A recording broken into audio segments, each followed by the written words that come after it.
Chair will now recognize the chairman of the full committee, the gentleman from Virginia, Mr. Goodlatte. Thank you, Mr. Chairman, and thank you for holding this hearing and for the work that you have dedicated to this issue for the last 2 years. I want to thank all of our witnesses for being here today. I think you all have compelling testimony, but I especially want to thank Mr. Steinle, who I just had the opportunity to meet. I told him that the fact that he would come here 3 weeks after the tragic death of his daughter to me shows courage and determination to make sure that other lives are saved as a result of this. So you have my deepest sympathy, but also my deepest appreciation and admiration for coming here today. And I also told Mr. Steinle that my son lives in San Francisco. I have been on that very pier with my son and my daughter, and we want to make sure that everybody is safe. Last week, this committee held a Department of Homeland Security oversight hearing with Secretary Johnson as the sole witness. Many members focused their questions on sanctuary cities, immigration and customs enforcement detainers, and criminal aliens. And so we have heard much of what the administration has to say about these issues. But today we will hear perspectives on sanctuary policies that are distinctly different than what Secretary Johnson had to offer, and I look forward to that testimony. I'm honored to have the family of Kate Steinle here and Mr. Steinle testifying, and of course their perspective on this issue is one that we wish they never had to contemplate. And the same is true for the countless other victims of criminal aliens that this committee has heard from the past several years. People like Jamil and Anita Shaw, whose son was murdered by a criminal alien gang member who had been released from jail by Los Angeles law enforcement pursuant to Los Angeles sanctuary policy. And people like Sabine Durden, whose son Dominic was killed in a car accident by an illegal immigrant who had 2 prior DUI convictions. Ms. Durden is here with us this morning. I thank you very much for being here today as well. These tragedies were preventable. This administration must reverse its wholesale and unprecedented shutdown of immigration enforcement. Because the result of that shutdown is that millions of unlawful and criminal aliens are not considered high enough priorities for deportation, they are left in American communities.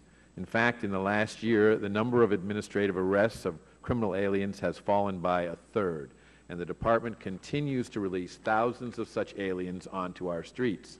ICE admitted to releasing 30,558 aliens with criminal convictions in 2014. Last week, we publicized ICE data showing the recidivist activity of those criminal aliens ICE released in 2014. Already, 1,423 have been convicted of new crimes like vehicular homicide, domestic violence, sexual assault, DUI, burglary, and assault, among many others. And no doubt, even more have been arrested for and charged with additional crimes. Secretary Johnson's solution, the Priorities Enforcement Program, is a failure. Even the Secretary admitted last week that 5 of ICE's Priority A, meaning the worst offending jurisdictions, have refused to participate in PEP. And while 33 of the 49 Priority A jurisdictions have apparently agreed to participate, it remains to be seen how fully they will participate. The administration has admitted that when it says a jurisdiction has agreed to participate, that could encompass compliance with only a very small part of PEP. There is a clear answer to this problem. Compliance with ICE detainers must be mandatory.